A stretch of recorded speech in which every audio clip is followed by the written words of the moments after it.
नमस्कार, मैं हूं आपके साथ पूर्वी राय और आप देख रहे हैं महाकाल एक्सप्रेस। उज्जैन 18 तारीख की देर रात लगभग 2 से 3 बजे के बीच ढांचा भवन के आगे स्थित श्रीपुरम कॉलोनी में चोरी की गंभीर घटना सामने आई है।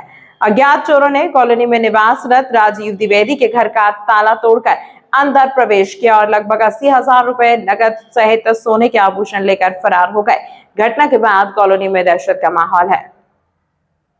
स्ट्रीट लाइट बंद, कॉलोनाइजर पर गंभीर आरोप। कॉलोनी वासियों ने इस घटना के पीछे कॉलोनाइजर निर्मल सेठिया की लापरवाही को जिम्मेदार ठहराया है। रहवासियों का कहना है कि कॉलोनी की स्ट्रीट लाइट लंबे समय से बंद पड़ी थी और इसकी शिकायत कई बार की कॉलोनाइजर निर्मल सेठिया को की गई, लेकिन कोई ठोस कार्रवाई नहीं हुई। सूत्रों से मिली जानकारी के अनुसार कॉलोनी की स्ट्रीट लाइट का लगभग 48,000 रुपए का बिजली का बिल बकाया था, जिसका भुगतान सेठिया द्वारा नहीं किया गया। इसी कारण विद्युत विभाग द्वारा लाइट कनेक्शन काट दिया गया। इतना ही नहीं, सूत्रों का यह भी दावा है कि बिजली बिल बकाया होने के साथ साथ बिजली चोरी का मामला भी सामने आया है, जिसके चलते कॉलोनी अंधेरे में डूबी रही। इस अंधेरे का फायदा उठाकर चोरों ने वारदात को अंजाम दिया। रहवासियों का कहना है कि यदि समय रहते 48,000 रुपए का बकाया बिल जमा कर स्ट्रीट लाइट चालू करवा दी जाती तो संभवतः चोरी की घटना टल सकती थी। इस कॉलोनी में कॉलोनाइजर की बहुत सी लापरवाही है, जैसे पानी सप्लाई में भी अनियमितता। कॉलोनी में पानी सप्लाई को लेकर भी गंभीर लापरवाही सामने आई है।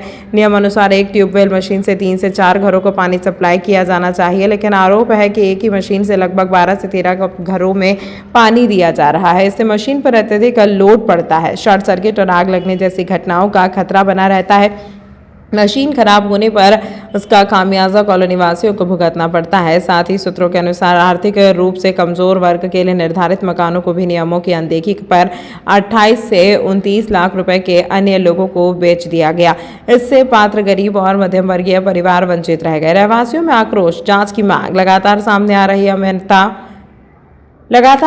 आ रही अनियमितताओं और लापरवाहियों को लेकर कॉलोनी वासियों में भारी आक्रोश है। उनका कहना है कि स्ट्रीट लाइट बंद रहना, बिजली बिल बकाया और कथित बिजली चोरी जैसी लापरवाहियों ने चोरों को खुला अवसर दिया। रहवासियों ने प्रशासन से पूरे मामले की निष्पक्ष जांच कर जिम्मेदारों के खिलाफ सख्त कार्रवाई की मांग की है। अब देखना यह होगा कि संबंधित विभाग इस गंभीर मामले में क्या कदम उठाते हैं। तो ये क्या घटना हुई है अभी आपके यहाँ पर? कल के दिन मैंने मेरी मम्मी को हार्ट में तकलीफ होने की वजह से पामेजा हॉस्पिटल में एडमिट करा था और वहाँ आईसीयू में वो भर्ती हैं। मैं यहाँ पे थोड़ा सा अपना सामान रख के ताला लगा के और उनको वहाँ भर्ती करके आया। रात में वापस आके यहाँ मैंने खाना वाना साथ में लिया। कुछ पैसे जो जमा करने थे वो साथ में मैं लेकर आया था। उनका मम्मी के जो सामान उन्होंने सोने के जो आभूषण टॉप्स उतरवाए थे उनको यहाँ घर रखने के लिए आया था। अंदर आईसीयू में वो अलाउ नहीं है, तो वो सारा सामान रख के मैं घर से ताला लगा के मैं रात में यहाँ से चला गया। यहाँ कॉलोनी में अंधेरा था। उसके बाद अभी जब मैं सुबह वापस हॉस्पिटल से यहाँ नहाने के लिए और फ्रेश होने और दूसरा सामान अपने लेने के लिए आया तो घर के ताले की कुंडी मेरे को टूटी हुई मिली। अंदर जाकर देखा तो अंदर का ताला भी मेरा टूटा हुआ था।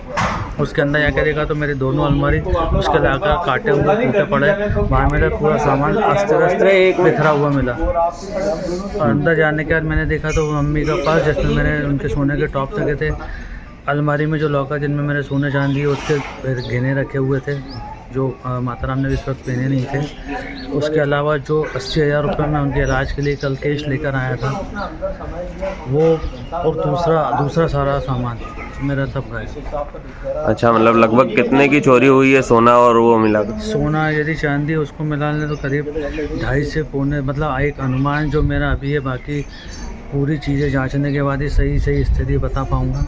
लेकिन कल जो उनके हाथों के मैंने कड़े और अपनी चेन और अंगूठी और टॉप्स जो निकलवाई थी तो उसमें से चेन, उनके हाथ के जो चूड़ी पहनते हैं वो सोने की, वो कान के टॉप्स वो मैंने बैग में रख लिए थे। अंगूठी मैंने अपने पास रख ली। ये 4 दिन से यहाँ पर स्ट्रीट लाइट कॉलोनी की बंद है। क्या आपने कॉलोनाइजर को अवगत कराया था? ये इनसे हम कॉलोनाइजर को हम कई बार अवगत करा चुके हैं। स्ट्रीट लाइटें हर कभी आके इसमें बंद मिलती हैं रात में और काफ़ी समस्याओं का हमको सामना करना पड़ता है। इसके बारे में पहले भी हम मोहल्ले वासी सब अवगत करा चुके हैं। क्या नाम है कॉलोनाइजर का? सेठिया जी का, श्रीपुरम कॉलोनी। आपने इसकी शिकायत कहीं की है अभी? जी, थाने में बस अभी बात करी है उन्होंने। मैं बोला थाने में जाके चोरी से संबंधित आप FIR लिखा दें। बाकी कॉलोनाइजर को इस विषय में काफ़ी पहले भी सब कॉलोनी वासी रहवासी मिलकर काफ़ी पहले भी बता चुके हैं। तो आपका लाइटें शुभ नाम? कभी बंद रहती है। शुभ नाम आपका? राजीव द्विवेदी। उज्जैन मंगलनाथ रोड स्थित श्री सांवरिया सेठ मंदिर में प्रति माह चौदस के पावन अवसर पर श्रद्धालुओं की भारी भीड़ उमड़ रही है। इस अवसर पर भव्य महाभंडारे एवं महाआरती के साथ साथ धार्मिक और सामाजिक गतिविधियों का भी आयोजन किया गया। सैकड़ों भक्तों ने बाबा के दर्शन कर प्रसाद ग्रहण किया और आध्यात्मिक लाभ प्राप्त किया। इसी क्रम में संयुक्त ब्राह्मण सामाजिक कल्याण समिति द्वारा आनंद कुंज गार्डन में भव्य भजन संध्या एवं सांवरिया सेठ की महाआरती का आयोजन किया गया। भजन गायिका प्रीति दीक्षित ने सुमधुर भजनों की प्रस्तुति देकर उपस्थित श्रद्धालुओं को भाव विभोर कर दिया। कार्यक्रम के दौरान समिति द्वारा संगठन विस्तार की महत्वपूर्ण घोषणा भी की गई। जिला अध्यक्ष पद पर डॉक्टर अभय शर्मा को दायित्व सौंपा गया। महिला इकाई का विस्तार करते हुए संभागीय अध्यक्ष के रूप में श्रीमती ऋतु शुक्ला एवं संभागीय सचिव के रूप में श्रीमती करुणा मिश्रा की नियुक्ति की गई। कार्यक्रम में संरक्षक पंडित हेमंत व्यास, श्री देवेंद्र शर्मा, संरक्षक श्री भगवान शर्मा एवं श्री मनीष पटेल मुख्य अतिथि के रूप में उपस्थित रहे। अतिथियों का स्वागत समिति के महामंत्री श्री अजय पांडे, भोला गुरु, राष्ट्रीय उपाध्यक्ष श्री मुकेश उपाध्याय, राष्ट्रीय उपाध्यक्ष श्रीमती ललिता तिवारी, प्राची दुबे, श्री प्रेम नारायण उपाध्याय, श्री अरुण पांडे, श्री ऋषिराज जोशी, श्री योगेश शुक्ला, श्री उमेश शंकर गहलोत, श्रीमती गिरिजा शुक्ला, श्रीमती मंजू त्रिपाठी, श्री वरुण शर्मा एवं श्री योगेश व्यास सहित अनेक पदाधिकारियों द्वारा किया गया। इस अवसर पर सुश्री आशा शर्मा, रंजन दीक्षित, अनिता पांडे, नंदिनी जोशी, श्रीमती ज्योति व्यास, श्रीमती ज्योति व्यास, श्री प्रवीण पांडे एवं श्री संदीप व्यास का भी सम्मान किया गया। संपूर्ण कार्यक्रम की परिकल्पना एवं आयोजन समिति के कोषाध्यक्ष श्री राजेश शर्मा द्वारा किया गया, जिसके लिए उन्हें समिति की ओर से विशेष रूप से सम्मानित किया गया। बड़ी संख्या में उपस्थित समाज बंधुओं में श्री मधुसूदन भारद्वाज, श्री सुभाष शर्मा, श्री संजय शुक्ला सहित अनेक गणमान्य नागरिक शामिल रहे। पूरे आयोजन में धार्मिक आस्था के साथ साथ सामाजिक एकता और संगठन शक्ति का भी सशक्त संदेश दिया। बताइए, आज बाबा की सांवरिया सेठ की भव्य महाआरती हुई है, किस प्रकार ये आयोजन हुआ है और किस प्रकार किया जाता है? यह जो है सभी भक्तों के द्वारा भगवान श्री सांवरिया सेठ के निकुंज गार्डन में भगवान सांवरिया सेठ का चतुर्दशी के दिन जन्मोत्सव के रूप में मनाया जाता है और यहाँ पर हर चतुर्दशी के दिन भगवान की महाआरती और भोजन प्रसादी का आयोजन रखा जाएगा। यह स्थान जो है अपने मंगलनाथ रोड के ऊपर सांदीपनी आश्रम के पास में है। यहाँ पर अभी कई भक्तों को सांवरिया सेठ मंदिर के दर्शन के लाभ हो रहे हैं और कई को नहीं मालूम है, जो यहाँ पर अवश्य आकर के भगवान सांवरिया सेठ के दर्शन का लाभ लें। कितने टाइम से आयोजन चल रहा है? ये आयोजन करीबन 3-4 महीनों से चल रहा है। आगे कब तक जारी रहेगा? यह परंपरा भगवान सांवरिया सेठ की कृपा से निरंतर जारी रहेगी। आपका शुभ नाम? ऋषिराज जोशी।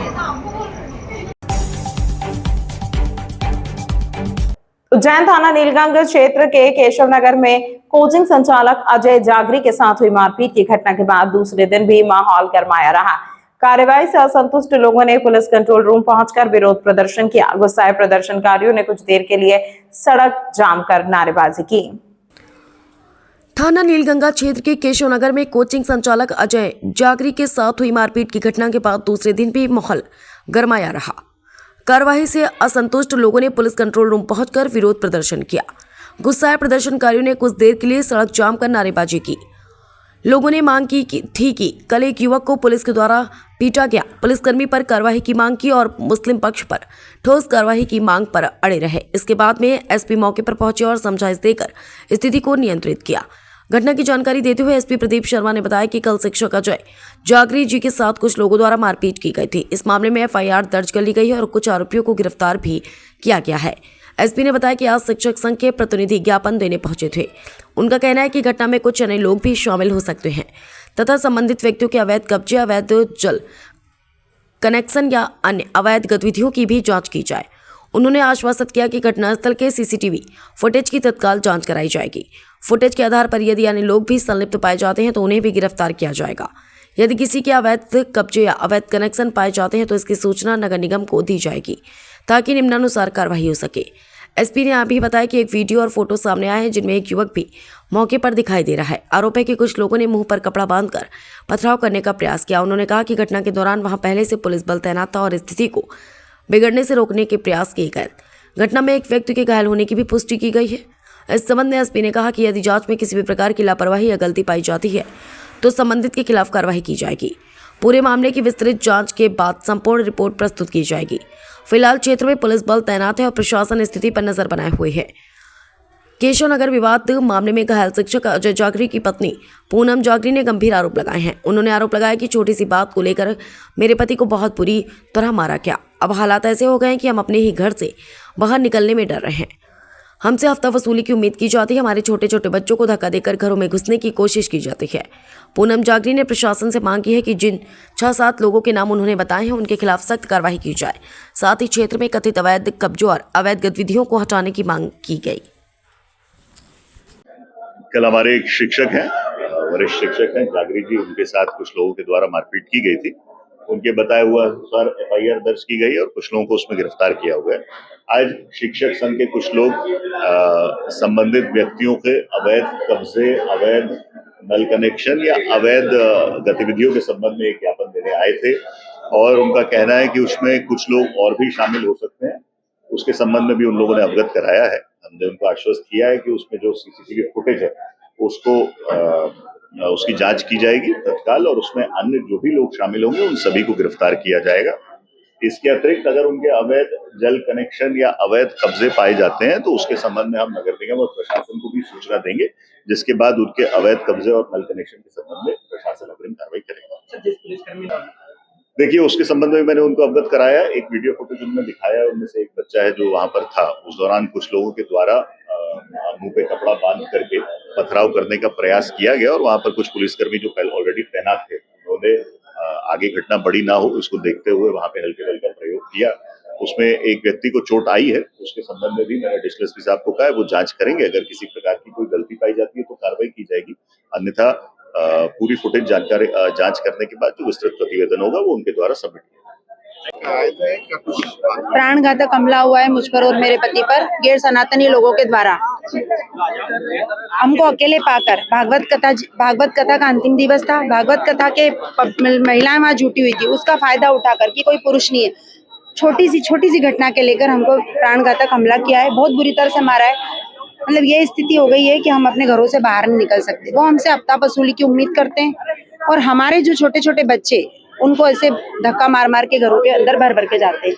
तो आगे हमने प्रशासन से कहा है कि आप इस चीज का निराकरण कीजिए, अवैध कब्जे हटाओ उनके, और जो भी दोषी 6-7 हमने नाम बताए प्रशासन को, उन पे सख्त से सख्त कार्रवाई करो, क्योंकि उसमें अवैध धंधे चलाने वाले लोग हैं घरों में और हम वहाँ पर सुरक्षित नहीं है। आज मेरे पति को मारा है, कल से और 4-5 परिवार को। उनका तो काम ही यही है ना, पत्थर मारना और डंडे मारना, उनका तो यही काम है। तो हम कब तक ऐसे ही भागते रहेंगे?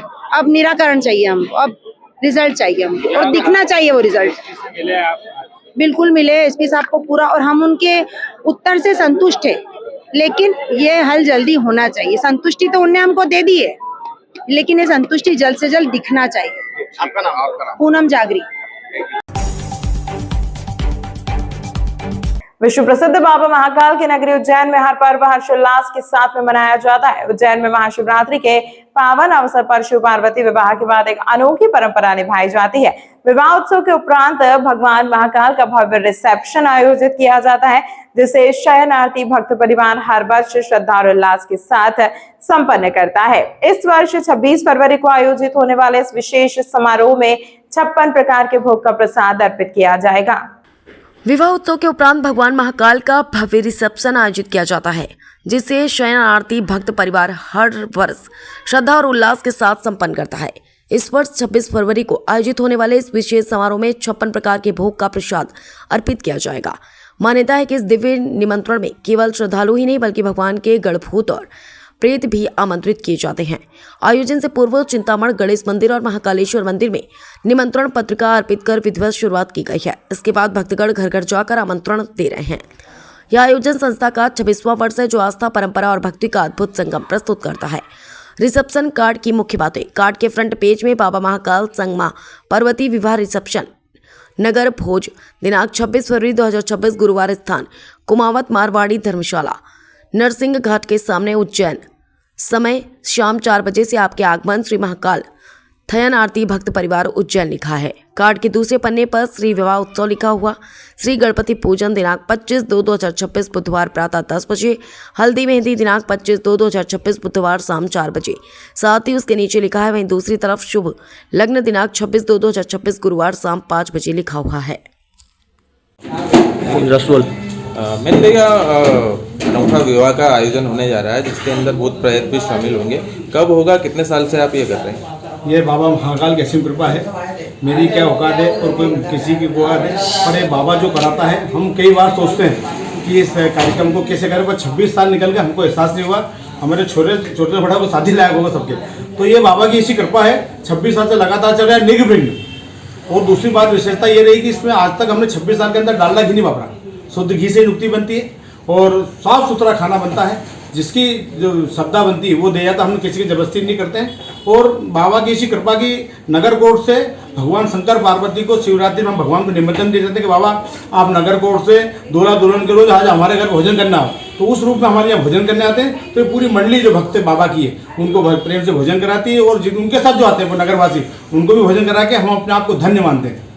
कितने प्रकार के व्यंजन बनेंगे और इसके अंदर आपने भूत उनको भी आमंत्रित किया है? हम ये पत्रिका चिंतामन गणेश महाकाल, उसके बाद शमशान जाएगी। जैसी पत्रिका जाते ऐसी भोजन जाता है सब दूर। और जो भी दिखते हैं भूत प्रिय सबको निमंत्रण दे के आप सब पधारना। और उसके बाद वो वहाँ का प्रसाद वही रख देते हैं, पत्रिका भी वहाँ कहते हैं। और जो दक्षिणा है, जो ब्राह्मण दक्षिणा में राजेश भैया, अनुदीप भैया, महेश भैया, खेम सिंह भैया, पंकज जैन साहब, हमारे गोपाल शर्मा जी सचिव हैं, अनुदीप भैया, संतोष भाई, ये जितने भी लोग हैं ये सब हम हाथ जोड़ के थे। और आज के बाद हम ये पत्रिका रखने के बाद हम किसी की मौत भैया नहीं जाते हैं। ये ब्याह का हमारा परंपरा जाता उसी को ले जाते हैं कि भैया कहीं जाना आपको नहीं व्यवस्था करना। तो ये ऐसी परंपरा जो डाल रखी 26 साल से, और इसमें आज तक निर्विघ्न हुआ। कोई कोई को ऐसा भी नहीं हुआ कि यार कोई आफत बढ़ गई तो अपन उस काम को रोक दें। पर सबके काम होता है, भगवान खूब आशीर्वाद। और ये बात सत्य है, महाकाल साक्षात है भैया। और हमारी प्रेरणा थी कि शिव मंदिर जहाँ छोटा सा भी हो वहाँ 5 लोग बैठ के भोजन करें, बाबा का ब्याह का आनंद ले। आज पूरे शहर में हो रहा है, ये हमारी बहुत बड़ी सफलता है। आपका नाम? महेंद्र कटियार। शहर में अनोखा आयोजन होने जा रहा है, जिसके अंदर भूत प्रेत भी शामिल होंगे। किस प्रकार का आयोजन है, कब होगा ये? महाशिवरात्रि के पावन पर्व पर बाबा महाकाल के आशीर्वाद से महाकाल शयन आरती भक्त परिवार द्वारा नगर भोज का आयोजन 26 फरवरी को होने जा रहा है। इस माधुर्य भोज में चूँकि बाबा महाकाल की शिव शादी हुई थी, तो उसी शादी के अनुरूप अन्न क्षेत्र के रूप में हम 56 भोग का पकवान लगाकर विधिवत रूप से बाबा की शादी करते हैं। नगर कोर्ट से बारात रवाना होती है और कार्यक्रम स्थल तक आती है। उसमें बाजा, बैंड, ऊँट, घोड़ी, बग्गी सभी का रहता है। नगर शहर का गणमान्य पूरा उसमें शामिल होता है और सारे भूत प्रेत पिशाच सब डांस करते हुए कार्यक्रम को हम समापन करते हैं। कब से ये आयोजन का शुभारंभ होगा और कौन कौन से दिन क्या प्रोग्राम रहेंगे? इसमें हम कार्यक्रम 25 तारीख से चालू करते हैं। 25 फरवरी से पहले दिन मेहंदी हल्दी का कार्यक्रम होता है और दूसरे दिन भूत प्रेत का डांस और बाबा का माधुर्य भोज नगर भोज का आयोजन होता है। इस बार कितने लोगों के आने की संभावना है, कितना व्यंजन के प्रकार? हम तो पूरा शहर और आसपास देश विशेष सभी जगह पत्रिका प्रेषित करते हैं। अब जितना भी आ जाए, हम तो पूरी व्यवस्था हमारी पूरा नगर भोज का आयोजन। ठीक, आपका पूरा नाम? राजेश। उज्जैन विश्व प्रसिद्ध बाबा महाकालेश्वर के दर्शन के लिए आने वाले श्रद्धालुओं की राह अब सुगम नहीं रही है। मंदिर के मुख्य पहुंच मार्ग को विशेषकर अंबा माता मंदिर के समीप ऑटो चालकों द्वारा किए गए अवैध और अनियंत्रित पड़ाव ने राहगीरों की मुश्किलें बढ़ा दी हैं। स्थिति इतनी गंभीर हो गई है कि पैदल चलने वाले श्रद्धालुओं को भी निकलने की जगह नहीं मिल पा रही है। स्थानीय निवासियों और दर्शनार्थियों ने बताया कि ऑटो चालक बीच सड़क पर ही वाहन खड़े कर देते हैं, जिससे न केवल यातायात बाधित होता है बल्कि दुर्घटनाओं का अंदेशा भी बना रहता है। कई बार श्रद्धालु इन ऑटो की टक्कर से चोटिल भी हो चुके हैं, लेकिन बार बार की शिकायतों के बावजूद अब तक कोई ठोस कार्रवाई नहीं हुई है। इसी समस्या को लेकर महाकाल मंदिर सेना आरती शांति द्वारा एक ज्ञापन सौंपकर जिला प्रशासन से कड़े कदम उठाने की मांग की गई है। श्रद्धालुओं का कहना है कि इन ऑटो को वर्तमान स्थान से हटाकर किसी निश्चित और सुरक्षित स्टैंड पर स्थानांतरित किया जाए, ताकि दर्शनार्थी शांतिपूर्ण और सुरक्षित तरीके से मंदिर तक पहुंच सके। अब देखना यह है कि प्रशासन इस अव्यवस्था को सुधारने के लिए क्या कदम उठाता है। जय श्री महाकाल। महाराजवाड़ा हेरी श्री वो होटल बना रखी, पास में गड्ढा खोद दिया। डेली दर्शनार्थी का भक्तों में वहाँ गाड़ी जब जाती है तो वहाँ पे कर्मचारी गाड़ी का पहले खेल लेते हैं, गाड़ी पंचर कर देते हैं, तो जिससे लोग वहाँ गाड़ी न खेलें। तो आप भैया वहाँ ऐसी व्यवस्था करें नहीं, जब आपने कॉरिडोर बनाया तो उसकी सारी व्यवस्था देखते हैं कि वहाँ का दर्शन कैसे कराएं हम। जब आपको जब वहाँ मंदिर के अंदर 16 गेट है, 16 गेट में भी एक ही सोम गेट नहीं जो आदमी डायरेक्ट चल जाए दर्शन करने, और हम अंतर्राष्ट्रीय बात करते हैं। तो श्रीमान से अनुरोध है कि वो वहाँ से तत्काल उसकी जो चौकी बैठाई जाए, सारी व्यवस्था वहाँ से हटाकर, और वो ऑटो भी वहाँ बंद कर जाए। और फिर आपके पास वो बेगम बाग कॉलोनी का वो भी रास्ता जाम पड़ा है, इधर साहब इधर तोफानी इधर साहब, तो यहाँ भी जाम पड़ा। तो एक ऐसी व्यवस्था है, मैं बता दो कि कहीं महाकाल दर्शन आदमी सुलभ रूप से चल जाए, कई व्यवस्था नहीं। तो मेरा श्रीमान से प्रशासन से अनुरोध है कि इसकी सुलभ व्यवस्था की जाए। आम भक्तों के लिए डेली वाले परेशान होते हैं जो रात दिन जाते हैं, उनको प्रस्थान देते हैं। तो मेरा अनुरोध है कि भैया इसकी सुविधा अच्छी करी जाए। जय श्री महाकाल भक्त परिवार की ओर से। महाकाल मंदिर के समीप हेरिटेज जो होटल है, वहाँ पर ऑटो स्टैंड तो है, लेकिन आने जाने का रास्ता नहीं होने की वजह से वहाँ श्रद्धालु को बहुत परेशानी का सामना करना पड़ता है। प्रशासन से विनम्र अनुरोध है और निवेदन है कि उसकी व्यवस्था कहीं और करके आने जाने का यातायात को सुगम करें। आपका नाम? महेश राठौर। बताइए, जो यहाँ पे ऑटो स्टैंड बना रखा है पुलिस चौकी पुराना थाने यहाँ पे, इसका किस प्रकार से विरोध करते हैं? जय श्री महाकाल। मुझे जिला प्रशासन से अनुरोध है कि ये महाकाल चौराहे से 24 खंबा माता की मंदिर के पास से जो गली गई है, वहाँ पे ये छोटे ई रिक्शा और ऑटो रिक्शा खड़े रहते हैं, इनको यहाँ से हटा के नई जगह दी जाए। तो यहाँ से जो श्रद्धालु निकलते हैं उनको निकलने की भी जगह नहीं रहती है, पैदल यात्री भी निकल नहीं पाता है। इसलिए हमें अनुरोध है कि इन रिक्शा वालों को और कहीं जगह दी जाए या इनका स्टैंड स्थायी रूप से दूसरी जगह कहीं किया जाए, तो श्रद्धालु लोग इधर से उधर निकल सके, शांति से निकल सके। अभी एक श्रद्धालु भी नहीं निकल पाता, ऑटो वाला टक्का रह जाता है, इधर से टक्कर मार देता है, पूरे श्रद्धालु सही ढंग से निकल नहीं पा रहे, पैदल आदमी नहीं चल पा रहा है। मेरा प्रशासन से निवेदन है कि हम पूरे महाकाल शयन आरती वाले निवेदन करें। आपका नाम? अजय करपे मेरा नाम है, महाकाल शयन आरती से हूँ मैं।